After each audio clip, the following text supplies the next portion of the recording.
Bonjour et bienvenue dans ce nouveau Planète électrique. Aujourd'hui, nous sommes chez Revolt e-Garage à Carquefou, près de Nantes. J'ai derrière moi une voiture dont l'histoire est un beau gâchis tant elle avait de qualité. Nous allons nous pencher sur l'histoire de cette auto, l'essayer ensemble et parler de son futur. Car elle pourrait bien en avoir un. Ou pas.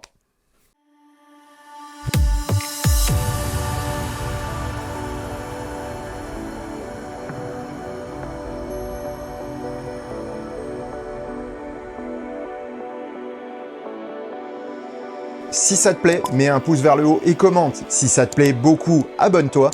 Et si ça te plaît vraiment beaucoup, dis-le partout. Merci. Avant de commencer cette vidéo, je voulais remercier Revolt e-Garage et Jérémy Noireau de m'avoir permis de faire l'essai de cette auto. Et bien plus. Parce que cette vidéo est la première d'une série que j'ai pu tourner à Nantes à l'occasion d'une semaine entière passée chez Revolt. On y parlera académie, technique, fou rire, mais aussi philosophie, sport et auto un peu particulière. Pour ceux qui me suivent sur Instagram, vous savez déjà ce qui s'est tramé. Si les autres, vous voulez avoir des infos en avant-première, venez me suivre là-bas, vous trouverez mon pseudo en description. Alors pour ceux qui se demandent ce que j'ai au bras, eh bien oui, je me suis blessé lors de cette semaine. En fait, je me suis blessé là, pas là.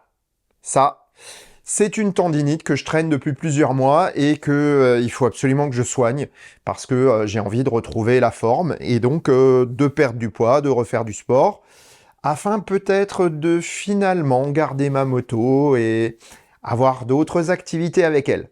Mais ça, comme dit, on en parlera un petit peu plus tard. Ceci étant dit, place à l'histoire et à l'essai de la Mia. Mia est née en 2010 au sein d'une entreprise automobile française bien connue, Heuliez. Installée à Cerizay dans les Deux-Sèvres, la marque est dirigée par Edwin Cole, qui fait appel au service des équipes dédiées à la mobilité électrique chez le carrossier français. Et oui, l'entreprise n'est en effet pas novice dans le domaine, puisque Heuliez avait déjà commis les 106, Saxo et AX électriques dans les années 90. La nouvelle marque du carrossier français fait ses débuts avec le concept car Friendly et ne prend le nom de Mia qu'après la présentation de ce premier prototype. D'ailleurs, si vous vous demandez ce que signifie Mia, eh bien ça veut rien dire du tout. Ce nom a été choisi car il est facilement prononçable dans toutes les langues, en raison des ambitions internationales de la marque. L'histoire démarre plutôt bien, mais dans un contexte économique peu favorable, en tout cas dans un contexte d'entreprise peu favorable. Heuliez est déjà en difficulté et le développement de la Mia doit prendre en compte certaines contraintes de coûts de développement. On verra plus tard que cela a eu un impact sur la vie et la qualité de la voiture. L'auto sort en 2011 avec des caractéristiques intéressantes. Poste de conduite centrale, porte coulissante, variante 3 ou 4 places pour les voitures particulières et une monoplace utilitaire avec un volume de chargement de 1,5 m3. Tout d'abord réservée aux municipalités et collectivités locales, la Mia devient commandable pour les clients début 2012. Commence alors une descente aux enfers pour la marque. Incapable de livrer les autos en raison d'une faiblesse en financement, une bouffée d'oxygène est proposée dès 2013 grâce à une femme d'affaires sud-coréenne, Michelle Boss. On verra que c'était pas une super bonne idée. Sa société Focus Asia doit apporter 36 millions d'euros pour permettre le vrai démarrage de la marque. Pourtant, seuls un peu plus de 2 millions seront effectivement versés, acculant l'entreprise vers une faillite certaine. La politique s'en mêle et Ségolène Royal injecte 20 millions d'euros d'argent public pour faire entrer la région Poitou-Charentes au capital de Mia. Cela ne suffit pas et Mia ferme boutique en mars 2014, laissant des dizaines de clients ayant payé un acompte dans un flou artistique pendant plusieurs mois. Il s'est finalement avéré que les clients ne seront jamais remboursés, pas plus qu'ils n'auront leur auto. Si la femme d'affaires Michelle Boss sera condamnée en justice pour cela et bien d'autres chefs d'accusation, Ségolène Royal ne sera pas inquiétée. Comme quoi, il vaut mieux faire de la politique que des affaires. Cette triste histoire pose toutefois une question. Si la voiture était une bonne idée, pourquoi le projet a-t-il capoté? Voyons du côté de la voiture en elle-même. Extérieurement, la Mia est une auto de 2,87 m à 3,19 m de long. Avec une carrosserie en plastique et une armature en acier, la voiture est légère, 850 kg pour la version la plus lourde. Propulsée par un moteur asynchrone de 18 kW, elle dispose d'une autonomie de 80 à 90 km avec la batterie de base 8 kWh. Enfin ça c'est en mode éco, parce que si vous vous mettez en mode normal, c'est moins que ça. Le constructeur propose une option 12 kWh portant l'autonomie à 125 km. C'est la version L, donc longue à 4 places que j'ai pu essayer, avec une batterie de 12 kWh. La batterie utilise une chimie sans cobalt. Et c'est la chimie en vogue actuellement puisque c'est du lithium fer phosphate. Deux fournisseurs sont au programme. Evida en Angleterre pour la petite batterie et E4V en France pour la grande. Le moteur est sans aimant permanent puisque c'est un asynchrone à induction. L'unité est fournie par Leroy Sommer en provenance directe de sa gamme de moteurs industriels. Visiblement, les considérations d'impact écologique sont prises en compte par MIA lors de la création de l'auto. Et c'est plutôt une bonne idée, puisqu'il n'y a ni cobalt, ni terres rares, et que l'électronique de contrôle du moteur est relativement simple. Un peu trop simple peut-être. Elle dispose d'une vitesse de pointe de 100 km/h, largement suffisant pour un usage urbain et périurbain. Pour les accélérations, 18 kW ne feront pas de miracle, mais ça permet de rester dans le flot du trafic. Enfin, dans un trafic normal, hein. Au Grand Prix des feux rouges, vous ne monterez pas sur le podium, ça c'est sûr. Avec un prix dépassant les 24 000 €, la Mia n'était pas bon marché au vu de ses prestations. On pouvait toutefois opter pour une location de batterie pour alléger la facture d'achat. Mais cela restait onéreux quoi qu'il arrive. Voyons maintenant la voiture que Jérémy a mis à notre disposition et il va nous raconter l'histoire de sa voiture. Voilà, donc maintenant qu'on a fait les explications techniques et l'historique de la Mia, il est temps de parler de la Mia de Jérémy. Voilà. Donc Jérémy Noireau, que vous connaissez déjà par les petits périples qu'on a fait ensemble en moto, n'est-ce pas? Et donc Jérémy, en l'occurrence ta voiture de tous les jours quand tu es à Nantes, ouais. Eh ben c'est la Mia qu'on a pu essayer. Alors, raconte-moi un peu l'histoire de ta Mia. Et ben la Mia, voiture achetée au hasard, une Mia que j'ai trouvée en panne. Ok. Voilà, c'est une voiture que j'avais hésité à acheter il y a presque une dizaine d'années maintenant. Et puis manque de performance, pas l'usage réel, c'était plus pour le côté plaisir. Je trouvais l'idée sympa de la Mia. Voilà, puis j'avais mis ça de côté parce que ça coûte quand même cher pour l'usage que j'en aurais eu. Et puis là, d'en retrouver une en panne, je me suis dit, il y a peut-être un truc à faire. Et donc, tu as récupéré cette voiture quoi, sur dépanneuses? Ouais, je suis allé chercher sur dépanneuses. Elle avait quelques petits problèmes électriques, problème aussi à l'arrière, un petit choc en dessous à l'arrière. Voilà, il a fallu travailler un peu dessus, mais ça s'est plutôt bien passé. Et puis maintenant, elle roule impeccable.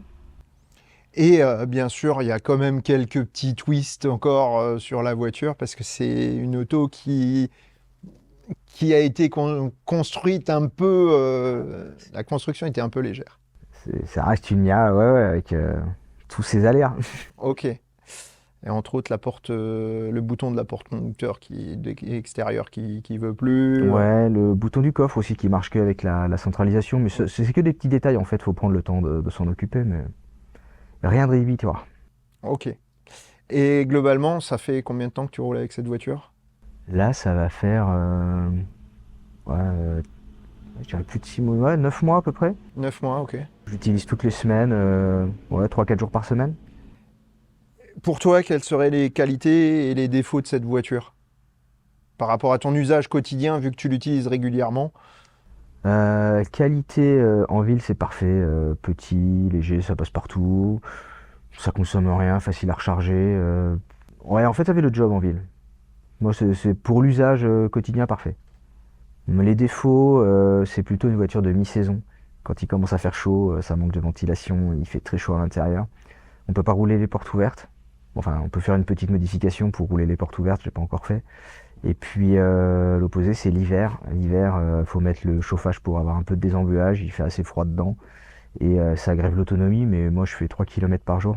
Puis tes 3 km, si je ne m'abuse, tu les fais assez rapidement, parce que ça a sa petite importance pour le chauffage. Ouais, puis elle dort au garage, évidemment. Que ce soit le soir ou le matin. Donc dans tous les cas, elle est jamais froide. Ouais. Et puis le chauffage, je crois qu'il a une petite particularité quand tu l'allumes. Ouais, chauffage bien sûr résistif. Je n'ai pas regardé la conso, mais bon, plusieurs kilowatts. Et il a une tempo de 15 minutes, ce qui fait qu'au bout de 15 minutes, le chauffage se coupe. Voilà. On peut le rallumer autant de fois qu'on veut, mais c'est bien un signe que faut pas trop en abuser, quoi. Faut pas trop en abuser, c'est ça. Dès l'origine, ouais. Et puis, je pense que par contre, pour le désembuer, il faut désembuer. Obligatoire, ouais. Eh ben, je vous propose qu'on aille voir ensemble, maintenant, sur la route, comment elle se comporte, cette Mia. Allez, c'est parti. Alors, chose marrante, c'est que quand on a la télécommande, on appuie 2 fois, hop, elle s'ouvre. Sinon, il faut appuyer sur la petite fleur pour pouvoir l'ouvrir. Et ensuite, on a un véhicule avec un accès à bord qui est plutôt pratique. Alors, il faut se contorsionner un peu quand on n'a pas l'habitude. Mais sinon, ça va très bien. Au niveau de l'intérieur, on a un véhicule qui a une place conducteur centrale et 3 places à l'arrière, avec un espace qui est plutôt sympa. Un espace coffre qui peut être pas mal. Ensuite, on a du bordel. Mais bon, ça, c'est parce que j'ai laissé plein de trucs. Et il y a un tableau de bord central qui est plutôt bien fait. Une commande de ventilation qui est light, très light, trop light. Et c'est là le principal défaut de l'utilisation de la voiture, c'est qu'elle est très mal ventilée. Donc que ce soit en termes de fenêtres, puisqu'on a des fenêtres coulissantes, et ces fenêtres coulissantes, elles sont vraiment pas suffisantes. En été, quand la voiture est au soleil, ben, c'est une fournaise, et en hiver, ça caille. Ensuite, on a un coffre. Alors, par contre, je suis pas sûr que ça s'ouvre. Oui! Donc, le coffre, c'est une simple plaque de verre. Vous avez le chargeur qui est un chargeur type 1 qui, lui, ne contrôle rien. C'est-à-dire que vous avez absolument aucun boîtier qui va vous contrôler le courant comme sur une autre voiture. Il vous intègre directement le 220 volts. C'est juste un câble dans la prise qui est en type 1. Autrement, extérieurement, bon, elle n'est pas super propre, mais c'est une voiture utilitaire. Elle sert à plein de choses. Elle sert à mettre du bordel dedans, à mettre des pièces mécaniques, à se promener. C'est une voiture de fonction, mais c'est une vraie voiture. Contrairement à ce qu'on pourrait penser, c'est une vraie voiture. Voilà. Et on va passer au démarrage. Donc, il faut mettre la clé dedans.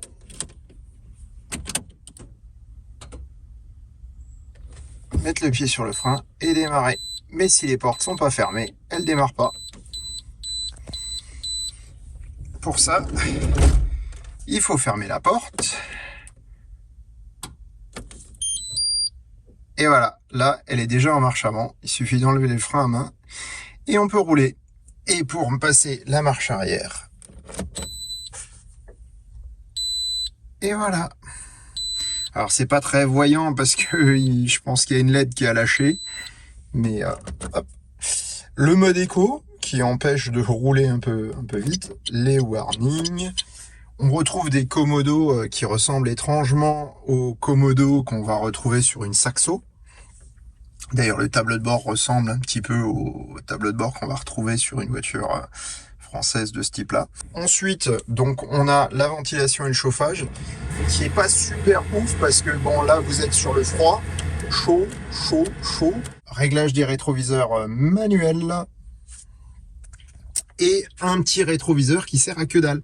Parce que, alors, je vous mets à hauteur de mes yeux, et vous voyez qu'on ne voit rien derrière. Ok, 84 km d'autonomie, on peut y aller. Donc, bienvenue dans la Mia. On est parti en vadrouille. Je vais essayer d'aller me promener un petit peu hors ville pour voir un peu ce qu'elle a dans le ventre. J'ai 84 km d'autonomie. Et mine de rien, la suspension est plutôt sympa. Elle est plutôt souple. C'est relativement agréable. Et elle a un peu de pêche, on va dire. Mais on va dire, pour une circulation normale, ça va plutôt bien. Donc cette auto, c'est une Mia L qui a 4 places. Et le gros avantage, bon bah voilà, c'est que j'ai 80 km d'autonomie. Elle charge pas très vite, mais elle roule. Voilà. très facilement, elle monte à 50 km/h, plus facilement que les véhicules type quadricycle, parce que ça c'est une vraie voiture avec un airbag, avec pas mal de petites choses. Et cette auto a une particularité, c'est d'avoir un poste de conduite central. Alors mine de rien, le poste de conduite central, il faut s'y faire. On est au centre de la route. Ça fait un peu de bruit parce que c'est du plastique, c'est pas très insonorisé, c'est pas non plus très bien isolé. Donc là, il y avait un peu de soleil tout à l'heure, je sue un peu. Globalement, c'est une petite auto qui est plutôt logeable. Alors, petit regret, c'est que j'ai l'impression qu'il y a beaucoup de place de perdu ici, sur les côtés, avec le poste de conduite central. Maintenant, ça donne une certaine aisance à l'intérieur qui est pas désagréable. Alors, ce que vous entendez peut-être derrière, c'est le GPS qui me dit où aller. Et qui essaye de me dire parce que je l'ai pas dans le bon sens. J'ai pas installé tout à demeure. Il me dit à 11, on va peut-être éviter. La régénération, elle est pas terrible, mais il y en a un peu. On va prendre un peu sorte d'autoroute.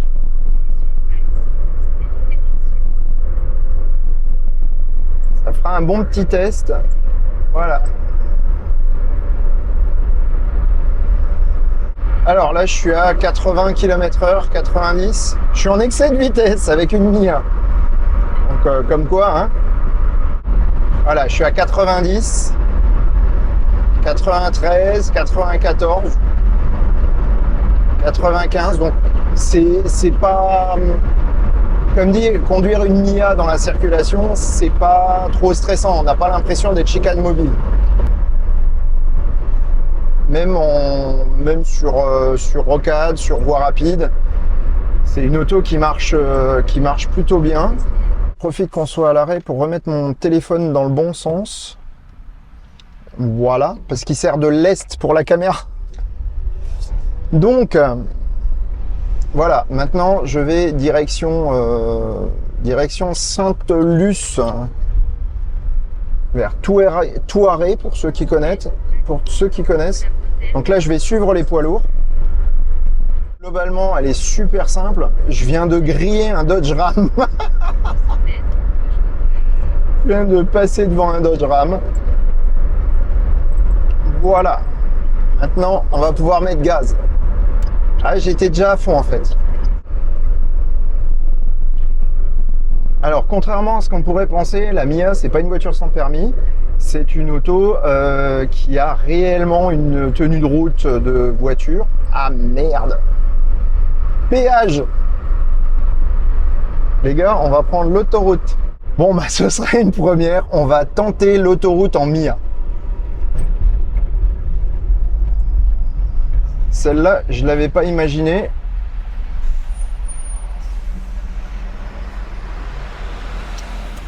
Alors, il faut que je sorte la ceinture parce que c'est très loin pour aller faire le sans contact.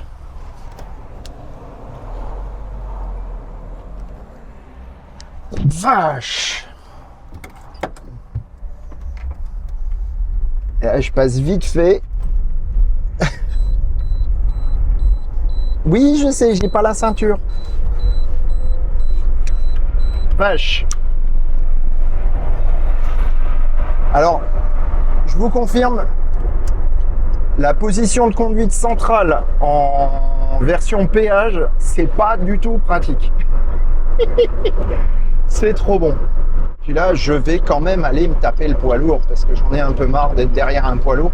Donc, je suis sur la voie de gauche en Mia. Et je suis en train de doubler un poids lourd quand même.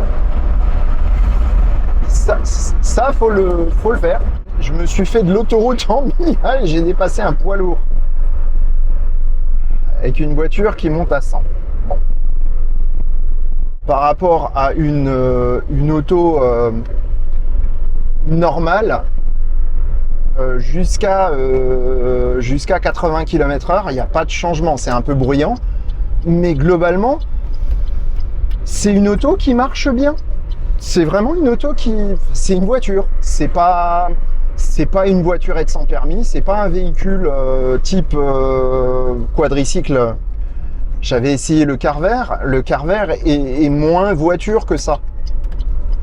Là, la Mia, c'est vraiment une auto. Elle est plutôt douce, plutôt souple à conduire. C'est pas une bête de course, mais franchement, c'est vachement sympa. C'est très agréable. On se sent pas en porte-à-faux par rapport au reste de la circulation. Elle est capable largement, avec la puissance, de suivre la circulation. Donc, à part les défauts un peu rédhibitoires que je vous ai exposés tout à l'heure, très sincèrement, cette auto, il lui manque pas grand-chose pour être une bonne machine. Un petit peu de côté pratique, un petit peu de finition, un petit peu de choses qui fonctionnent mieux. Et on a affaire à une auto qui peut être super pratique, super attachante et qui globalement est plutôt sympa. Franchement, c'est un véhicule qui est plus qu'acceptable, plus qu'agréable. C'est une auto qui marche bien, qui consomme, je sais pas combien, mais en tout cas, voilà, je viens de faire une douzaine de kilomètres. Je pense que l'autonomie, c'est pas non plus le bout du monde, mais en ville, elle se conduit très bien parce que vous avez une super bonne visibilité. Ce qui me séduit, c'est que cette voiture, il n'y a pas de terre rare, parce qu'il n'y a pas d'écran tactile, parce qu'il n'y a pas de siège électrique, parce qu'il n'y a pas non plus d'aimant permanent sur les moteurs, puisque c'est un moteur Leroy Sommer à induction, donc avec cage d'écureuil. Il y a des batteries lithium fer phosphate, donc il n'y a pas de cobalt non plus. En plus, c'est des batteries qui ont une durée de vie qui est longue, donc c'est plutôt sympa au niveau durabilité. Le plastique est relativement facilement recyclable. La structure en acier, je pense que c'est recyclable aussi sans trop de problèmes. Un petit peu de design pour rendre la voiture plus moderne que ce qu'elle était auparavant. Allez, je m'égaze. Et puis voilà, on a une nouvelle voiture. Maintenant, avoir le coup de la bestiole, quoi. Voilà, on voit que cette Mia est clairement une bonne idée. Elle pêche surtout sur la réalisation. Si on veut être honnête, à l'époque où la Mia est lancée, les technologies et le savoir-faire n'étaient pas tout ce qu'on a aujourd'hui. L'auto a 10 ans d'âge aujourd'hui d'un point de vue technologique, mais d'un autre côté, on pourrait se dire que moderniser la voiture et répondre aux conditions d'homologation actuelles ne serait pas une mince affaire, mais que ça pourrait quand même être une bonne idée. Et c'est là qu'entre en jeu la société allemande Fox E-Mobility, qui a repris le concept et les plans de la voiture pour lui donner une seconde vie. La Mia 2.0 est prometteuse, et la présentation du concept final en 2021 a donné énormément d'espoir. L'autonomie passe à 225 km et même 450 en option. Le design se veut moderne et la voiture présente des innovations intéressantes, comme l'intégration d'une tablette amovible pour le GPS ou l'infotainment. Son tarif pourrait aussi être largement revu à la baisse avec un prix de départ de 16 000 € en Allemagne. Nul doute que les défauts de la Mia française ont été pris en compte pour cette refonte. Mais cela suffira-t-il? En effet, Fox E-Mobility prévoyait l'arrivée de la voiture de série en 2023. Mais fin 2022, les financements ne suivent pas. Décidément, l'histoire se répète. L'entreprise est prise à la gorge et une grosse restructuration devait intervenir en avril dernier. Plan de restructuration qui n'a jamais été publié. La voiture est toujours promise pour 2025, mais sans plus aucune visibilité sur l'avancée du projet, ce qui ne laisse rien de présumé de bon. Le site n'est plus mis à jour depuis le deuxième trimestre 2022. Et ça, c'est franchement inquiétant. Maintenant, on n'est pas sûr si le projet ira au bout ou pas, mais en tout cas, moi, je l'appelle de mes vœux. À suivre, en tout cas, avec intérêt. Au final, la Mia était une belle idée, mais des interférences multiples et un sous-financement chronique du projet semblent ne pas permettre à la voiture de revoir le jour. Voilà qui laisse le champ libre à d'autres projets français pour des autos pratiques et bon marché, comme Kate et sa future K1.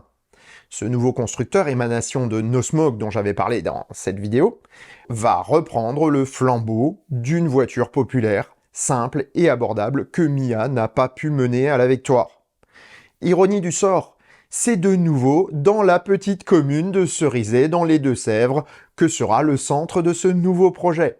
Signe du dynamisme de la région malgré des revers de fortune au cours des dernières années. L'aventure a démarré sur les mêmes chaînes d'assemblage que la Mia avec les premières No Smoke, mais on espère que cette fois, ce sera pour un succès retentissant. Et sur ces bonnes paroles, je vous souhaite bonne route et vous dis à bientôt pour un prochain épisode du Choucroute Garage. Portez-vous bien. Ciao.